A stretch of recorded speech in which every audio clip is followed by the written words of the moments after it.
ევროპაში კარგი ხელფასებია, კაი ცხოვრება არის და ჩვენები რომ მიდიან სამუშაოდ რა.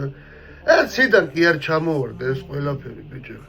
ამის გამო იბრძოდნენ რამდენი ხალხმა თავი შეაკლა რა. გამოსულები იყო აქციებს ატარებდნენ. იგივე ცხოვრება იყო ჩვენთან რაც არის. 12-13 საათი მუშაობდნენ და დანაზღაურება დაბალი იყო.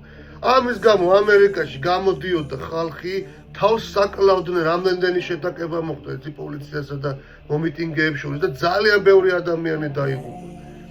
და მერე გამოვიდა პრეზიდენტი და თქვა რომ ხელფასები უნდა აუწიოთ და 8 საათი ჩამოწიეს გრაფიკი სამუშაო. ხო დღეში 8 საათი უნდა იმუშაო. ზედმეტ იმუშაობ უკვე 2 მაქვს გინაზღაურებენ რა. თორე განაიხა ჩემი ქვეყნის შვილებიო გაჭირებულები არიან. მაგიტო კი არ მოამადეს.